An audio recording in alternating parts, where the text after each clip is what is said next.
ஆண்டவராகிய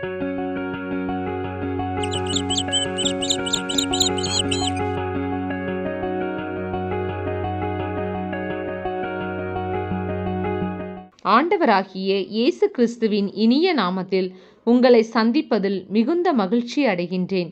நாம் இன்று தியானிக்க எடுத்திருக்கும் திருவசனம் எசாயா அதிகாரம் 53 இறைவசனம் 5. அவரோ நம் குற்றங்களுக்காக காயமடைந்தார், நம் தீச்செயல்களுக்காக நொறுக்கப்பட்டார், நமக்கு நிறைவாழ்வை அளிக்க அவர் தண்டிக்கப்பட்டார், அவர் தம் காயங்களால் நாம் குணமடைகின்றோம். நாம் தியானிப்போமா?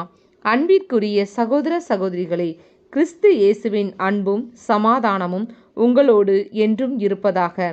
நம் ஆண்டவராகிய இயேசு கிறிஸ்து நம்மேல் எவ்வளவு அன்பு கூர்ந்தார் என்றால், தமக்கு ஏற்பட்ட சாவு வரும் என்பதை முன்னறிந்திருந்தார்.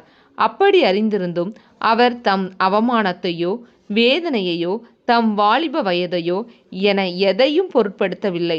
மாறாக நம் அனைவரின் பாவ நிலையை மாற்ற வேண்டும் என்ற ஒரே தீர்மானம் மட்டுமே அவரில் இருந்தது.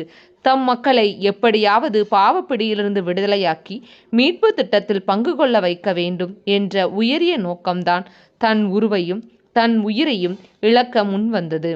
தம் மக்களாகிய நம்மேல் கொண்ட உண்மையான அன்பு. பழைய ஏற்பாட்டில் இஸ்ரேல் மக்களின் பாவம் தீர்க்கும் பலியாக ஆட்டுக்குட்டி பலியானது போல, புதிய ஏற்பாட்டில் நம் இயேசு கிறிஸ்து நம் பாவங்களை போக்கும் தகன பலியானார். அவருடைய பரிசுத்த இரத்தம் நம் பாவம் போக்கும் பலியாகவும், அவருடைய காயங்கள் நம் பிணி தீர்க்கும் நல் மருந்தாகவும் தன்னை நமக்காக கையளித்தார். எனவே நாமும் இந்த நாளை வெறும் சடங்காக, வருடந்தோறும் கொண்டாடும் ஒரு நிகழ்வாகவும் கருதாமல், நம் பாவத்திலிருந்து விடுபடும் உண்மையான மனமாற்றத்தையும், நம் தரித்திரத்திலிருந்து விடுபடும் உண்மையான அசையாத நம்பிக்கையையும் பெற்று, அவருடைய இறப்பு நம் அனைவரின் ஆன்ம உயிர்ப்பாகவும் நிறைவாழ்வை நோக்கி பயணிக்கும் சிலுவையின் பாதையில் நாமும் பின்தொடர்வோம். உண்மையான இயேசு கிறிஸ்து உயிர்ப்பின் மீட்பு திட்டத்தில் நாமும் பங்கு பெறுவோம். நாம் ஜெபிப்போமா?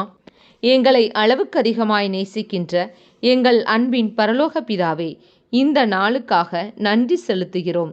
நாங்கள் எங்கள் சுயத்தை சிலுவையில் அறைந்து உமது மீட்பு திட்டத்தில் எங்களையும் இணைத்து கொள்ள தேவையான அருளை எங்களுக்கு தந்தருளும்.